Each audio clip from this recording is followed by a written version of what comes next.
여러분은 이런 질문을 해본 적이 있으십니까? 하나님은 어디에 계실까요? 하늘 위에 계실까요? 우주 밖에 계실까요? 아니면 우리 마음속에만 계실까요? 성경은 이 질문에 대해 매우 놀라운 대답을 줍니다. 하나님은 모든 곳에 계십니다.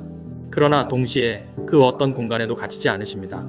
오늘 우리는 성경이 증언하는 아주 중요한 하나님의 속성, 바로 공간을 초월하시는 하나님에 대해 살펴보겠습니다. 챕터 1. 하나님은 계시지 않는 곳이 없는 분. 예레미야 23장 24절에서 하나님은 이렇게 말씀하십니다. 여호와가 말하노라, 나는 천지에 충만하지 아니하냐. 이 말씀은 하나님께서 단지 하늘 어느 한 곳에만 계시는 분이 아니라는 뜻입니다. 하나님은 하늘에도 계시고 땅에도 계시고 사람이 볼 수 없는 깊은 곳에도 계시며 사람이 도망갈 수 있다고 생각하는 모든 장소에도 계십니다. 시편 139편은 이것을 아주 아름답게 고백합니다. 내가 주의 영을 떠나 어디로 가며 주의 앞에서 어디로 피하리이랴. 하늘에 올라가도 하나님이 거기 계십니다. 수월의 자리를 펴도 하나님이 거기 계십니다. 바다 끝에 가서 거주할지라도 거기서도 하나님의 손이 붙으십니다. 이것이 성경이 말하는 하나님의 편재성입니다. 하나님은 계시지 않는 곳이 없습니다. 그러므로 사람이 하나님 앞에서 자기를 숨길 수 있는 장소도 없습니다. 챕터 2. 요나는 하나님을 피하지 못했다. 요나를 생각해 봅시다. 요나는 하나님의 말씀을 피해 다시스로 가려고 했습니다. 배를 탔고 바다로 나갔고 심지어 배 밑창 깊은 곳에 내려가 숨었습니다. 사람의 눈에는 숨어 있을 수 있습니다. 선원들의 눈에는 보이지 않았을 수 있습니다. 그러나 하나님 앞에서는 숨은 것이 아니었습니다. 왜냐하면 하나님이 계시지 않은 곳이 없기 때문입니다. 하나님은 모든 곳에서 모든 것을 보시기 때문입니다. 하나님은 공간 자체를 초월하시는 분입니다. 사람은 위치를 바꾸면 숨을 수 있다고 생각합니다. 하지만 하나님 앞에서는 위치를 바꾼다고 숨을 수 없습니다. 산으로 가도 바다로 가도 땅끝으로 가도 심지어 어둠 속에 숨어도 하나님은 거기 계십니다. 사람은 숨어도 하나님은 보십니다. 챕터 3. 하나님이 자신을 파란색으로 나타내신다면? 여기서 재미있는 질문을 하나 해보겠습니다. 만약 하나님께서 자신의 전 존재를 파란색으로 나타내신다면 어떤 일이 벌어질까요? 많은 사람은 이렇게 생각할 수 있습니다. 온 세상이 파랗게 보이겠지. 그런데 조금 더 깊이 생각해보면 사실 사람은 아무것도 볼 수 없게 됩니다. 왜냐하면 눈으로 본다는 것은 차이를 인식하는 일이기 때문입니다. 우리가 사물을 볼 수 있는 이유는 이것과 저것이 다르기 때문입니다. 밝은 곳과 어두운 곳이 다르고 앞과 뒤가 다르고 가까운 것과 먼 것이 다르고 색과 색이 다르고 윤곽과 경계가 있기 때문입니다. 그런데 만약 모든 것이 완전히 같은 파란색으로 뒤덮인다면 어떻게 될까요? 나무도 파랗고 하늘도 파랗고 사람도 파랗고 땅도 파랗고 그림자도 파랗고 모든 경계가 사라진다면 우리는 파란색을 보는 것 같지만 사실 아무것도 구별할 수 없게 됩니다. 모든 것이 같아지면 아무것도 구별할 수 없습니다. 이 비유는 하나님의 공간 초월성을 이해하는데 좋은 예시가 됩니다. 하나님이 안 계셔서 보이지 않는 것이 아닙니다. 오히려 하나님은 모든 곳에 충만하시고 모든 공간을 초월하시기 때문에 사람은 하나님을 어떤 하나의 대상으로 구별하여 볼 수 없습니다. 하나님은 이쪽에 계시고 저쪽에는 안 계시는 분이 아닙니다. 하나님은 여기에도 계시고 저기에도 계시며 모든 곳에 계십니다. 그러므로 하나님을 눈으로 보려 한다는 것은 공간 안에 있는 어떤 물체를 보는 것과 전혀 다른 문제입니다. 챕터 4. 하나님께서 자신의 빛을 숨김없이 드러내신다면? 요한일서 1장 5절은 이렇게 말합니다. 하나님은 빛이시라? 그에게는 어둠이 조금도 없으시다. 그렇다면 또 하나의 질문을 해볼 수 있습니다. 빛이신 하나님께서 자신의 빛을 조금도 숨기지 않고 만유 가운데 가득히 드러내신다면 어떻게 될까요? 사람은 하나님을 더 잘 볼 수 있을까요? 아닙니다. 오히려 아무것도 볼 수 없게 됩니다. 빛이 너무 강하면 시각 자체가 압도되기 때문입니다. 사람은 빛을 통해 사물을 봅니다. 그러나 빛이 너무 강하면 오히려 눈이 멀게 됩니다.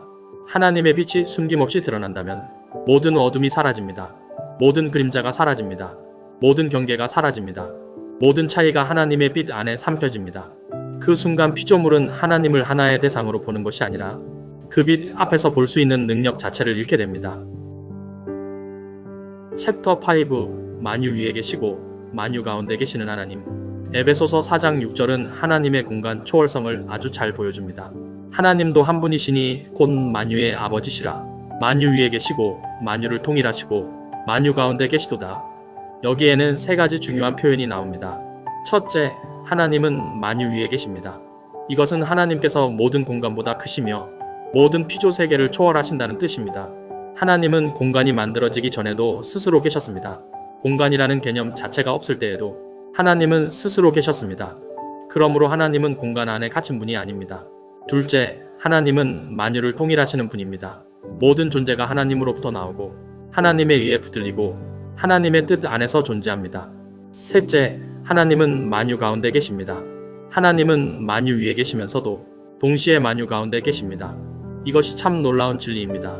하나님은 초월에 계시지만 멀리 떨어져 계신 분이 아닙니다. 하나님은 만유 가운데 계시지만 만유 안에 갇힌 분도 아닙니다. 이것이 바로 성경이 증언하는 하나님의 공간 초월성입니다. 하나님은 모든 곳에 계십니다. 그러나 어느 곳에도 갇히지 않으십니다.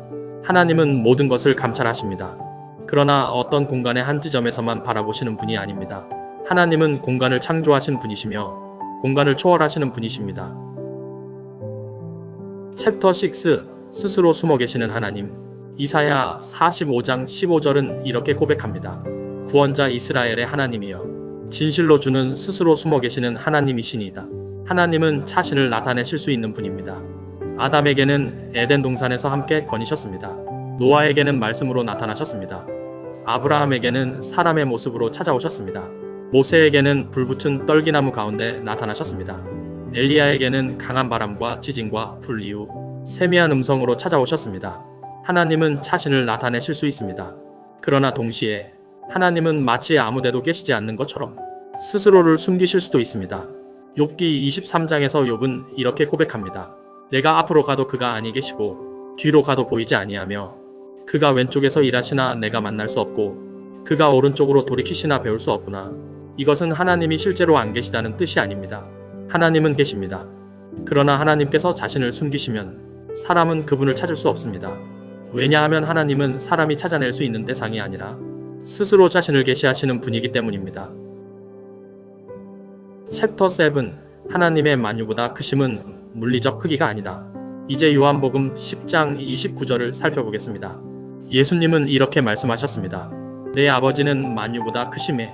이 말씀은 많은 그리스도인들에게 익숙한 구절입니다. 그런데 동시에 오해도 많이 받는 구절입니다. 많은 사람은 이 말씀을 들으면 하나님을 아주 거대한 존재로 상상합니다.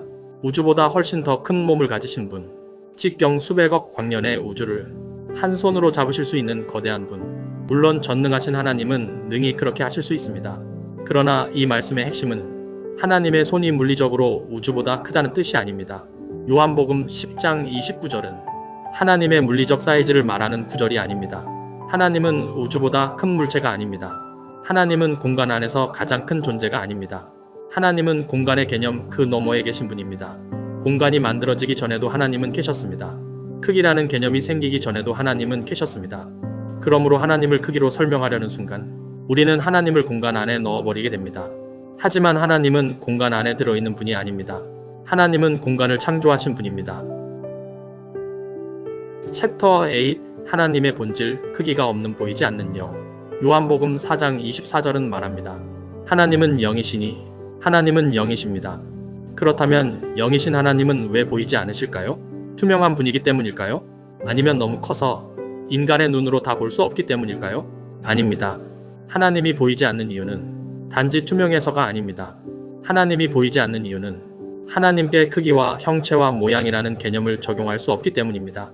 하나님은 크기가 없는 보이지 않는 영이십니다. 여기서 크기가 없다는 말은 하나님이 작다는 뜻이 아닙니다. 하나님이 아무것도 아니라는 뜻도 아닙니다. 이 말은 하나님께 물리적 공간 개념을 적용할 수 없다는 뜻입니다. 우리가 어떤 것에 대해 크다 또는 작다고 말할 때 이미 그 대상을 공간 안에 두고 생각하는 것입니다. 길이가 있고 높이가 있고 넓이가 있고 부피가 있어야 크기를 말할 수 있습니다. 그런데 하나님은 공간을 창조하신 분입니다. 그렇다면 하나님께 크기가 있다고 말하는 것은 매우 조심해야 합니다. 왜냐하면 하나님께 크기가 있다고 말하는 순간 하나님을 공간 안에 넣는 결과가 되기 때문입니다. 그 크기가 아무리 무한히 크다고 해도 마찬가지입니다. 무한히 큰 크기라 해도 그것이 크기라면 이미 공간의 언어입니다. 하지만 하나님은 공간보다 먼저 계신 분입니다.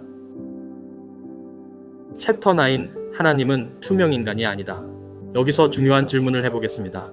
투명 인간과 하나님은 무엇이 같을까요? 보이지 않습니다. 라고 대답한다면 반쪽짜리 정답입니다. 인간의 눈에 보이지는 않겠지만 하나님의 눈에도 보이지 않을까요? 투명인간과 하나님이 같은 점은 인간의 눈으로 보이지 않는다는 것입니다. 그렇다면 투명인간과 하나님은 무엇이 다를까요? 투명인간은 보이지 않을 뿐 여전히 몸이 있습니다. 키가 있고 몸무게가 있고 위치가 있고 형체가 있습니다. 다만 인간의 눈에 보이지 않을 뿐입니다. 그러나 하나님은 본질적으로 크기가 없습니다. 보이지 않을 만큼 작다는 뜻이 아닙니다. 크기 너머에 계신 분이며 크기로 말할 수 없으며 크기 자체가 없다는 의미입니다. 그런 의미에서 보이지 않는 분입니다. 하나님은 투명한 몸을 가진 분이 아닙니다. 하나님은 크기와 형체와 모양을 초월하시는 영이십니다.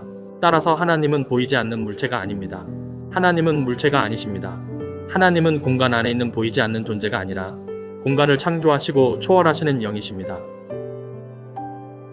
챕터 10. 천사는 보이는 존재인가? 보이지 않는 존재인가? 또 하나의 질문을 해보겠습니다. 천사는 보이는 존재일까요? 보이지 않는 존재일까요? 성경을 보면 천사는 때로 사람에게 보입니다. 때로는 사람의 눈에 보이지 않습니다. 그러나 중요한 것은 이것입니다.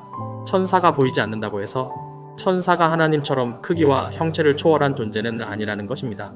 천사는 피조물입니다. 그러므로 천사는 어떤 방식으로든 형상과 위치와 한계를 가진 존재입니다. 사람의 눈에 보이지 않을 수는 있지만 하나님처럼 공간 자체를 초월하는 자존자는 아닙니다. 이 차이를 분명히 해야 합니다. 하나님은 단지 보이지 않는 존재가 아닙니다. 하나님은 보이지 않고 볼 수 없는 이유는 단지 비가시적이기 때문이 아니라 형상과 크기와 위치의 개념을 초월하시는 분이기 때문입니다. 챕터 11. 하나님이 우상의 형상을 만들지 말라고 하신 이유. 이제 신명기 4장 15절부터 18절을 보겠습니다. 하나님은 이스라엘 백성에게 우상의 형상을 만들지 말라고 명령하셨습니다. 그 이유가 무엇입니까? 하나님께서 말씀하십니다. 너희가 아무 형상도 보지 못하였은즉 이스라엘은 시내 산에서 하나님의 음성을 들었습니다. 하나님의 임재를 경험했습니다. 불과 구름과 영광을 보았습니다. 그러나 하나님의 형상은 보지 못했습니다. 왜냐하면 하나님은 형상을 가진 분이 아니시기 때문입니다. 하나님께 어떤 형상을 만들려고 하는 순간 그 형상은 하나님을 나타내는 것이 아니라 오히려 하나님을 왜곡하게 됩니다. 새의 형상, 짐승의 형상, 사람의 형상, 해와 달과 별의 형상, 그 어떤 것으로도 하나님을 표현할 수 없습니다. 하나님은 피조물의 모양 안에 갇힐 수 없는 분이기 때문입니다. 반드시 기억하십시오. 크기가 없는 보이지 않는 영만이 하나님이라는 것을 꼭 기억하십시오. 왜냐하면 오직 자존자만이 시작이 없고 스스로 계시는 분만이 크기가 없기 때문입니다. 오직 하나님만이 시작이 없는 자존자이시고 크기가 없는 무형상적 존재이십니다. 하나님의 아들은 어떻습니까? 아들은 시작이 있는 의존자입니다. 아들은 보이지 않는 하나님의 형상입니다. 하나님의 형상이란 크기가 없는 무형상적 존재인 하나님을 나타내 보이는 존재입니다. 그러므로 하나님의 형상이신 하나님의 아들은 반드시 크기가 있는 형상적 존재이어야 합니다. 그러므로 하나님의 아들은 무형상적 존재 곧 자존하시는 하나님이 아닙니다. 챕터 12 요약 정리 크기가 없는 보이지 않는 영. 오늘 우리가 살펴본 내용을 정리해 보겠습니다. 첫째, 하나님은 계시지 않는 곳이 없습니다. 시편 기자가 고백한 것처럼 하늘에 올라가도 하나님이 거기 계시고 스올의 자리를 펴도 하나님이 거기 계십니다. 요나가 배 밑창에 숨어도 하나님은 보셨습니다. 사람은 하나님 앞에서 숨을 수 없습니다. 둘째, 하나님은 만유보다 크신 분입니다. 그러나 이것은 하나님이 우주보다 더 큰 물리적 몸을 가지고 계시다는 뜻이 아닙니다. 하나님은 공간 안에서 가장 큰 존재가 아니라 공간 자체를 초월하시는 분입니다. 셋째, 하나님은 크기가 없는 보이지 않는 영이십니다. 하나님은 투명인간처럼 단지 보이지 않는 몸을 가진 분이 아닙니다. 하나님은 본질적으로 크기 자체가 없는 영입니다. 하나님은 형상과 크기와 모양을 초월하시는 영이십니다. 이것을 반드시 기억하십시오. 그래서 하나님은 어떤 우상의 형상으로도 표현될 수 없습니다. 하나님이 보이지 않는다고 해서 하나님이 계시지 않는 것이 아닙니다. 오히려 하나님은 너무나 충만히 계시고 너무나 초월적으로 계시며 너무나 거룩한 빛 가운데 계시기 때문에 피조물의 눈으로는 하나님을 붙잡을 수 없습니다. 하나님은 공간 안에 갇힌 분이 아닙니다. 하나님은 모든 공간을 창조하셨고 모든 공간을 붙드시며 모든 공간 가운데 계시고 동시에 모든 공간 위에 계십니다. 그러므로 하나님 앞에서 숨을 곳은 없습니다. 그러나 이것은 단지 두려운 진리만은 아닙니다. 하나님이 어디에나 계시다는 것은 내가 가장 깊은 어둠 속에 있어도 하나님이 거기 계신다는 뜻입니다. 내가 바다 끝에 있는 것 같아도 주의 손이 나를 인도하신다는 뜻입니다. 내가 아무도 나를 보지 못한다고 느끼는 순간에도 하나님은 나를 아시고 나를 붙드시고 나를 감찰하신다는 뜻입니다. 다음 시간에는 아주 중요한 질문을 다루겠습니다. 하나님은 크기도 없고 형상도 없고 모양도 없는 보이지 않는 영이십니다. 그런데 성경은 이상하게도 사람들이 하나님을 보았다고 말합니다. 아담은 하나님과 함께 동산을 거닐었고 아브라함은 사람의 모습으로 찾아오신 하나님을 만났습니다. 모세는 하나님과 대면하여 말했고 이사야는 보좌에 앉으신 주님을 보았으며 스데반은 순교하기 직전에 하늘이 열리고 하나님의 영광과 하나님 우편에 서신 예수님을 보았습니다. 그렇다면 그들은 정말 하나님의 본질을 본 것일까요? 아니면 하나님께서 피조물이 감당할 수 있는 방식으로 자신을 나타내신 것일까요? 다음 편에서는 현현 하나님의 본질적 비가시성 그리고 보이지 않는 하나님의 형상이신 아들에 대해 살펴보겠습니다. 하나님은 보이지 않으십니다. 그러나 하나님은 자신을 나타내십니다. 그리고 그 완전한 나타남이 바로 하나님의 아들 예수 그리스도입니다. 오늘의 강의가 도움이 되셨다면 구독과 좋아요, 알림 설정과 공유로 진리의 기초를 다시 세우며 전하는 저의 사역에 함께해 주십시오. 저는 진리의 기초를 다시 세우며 전하는 데니얼 곽 전도사입니다.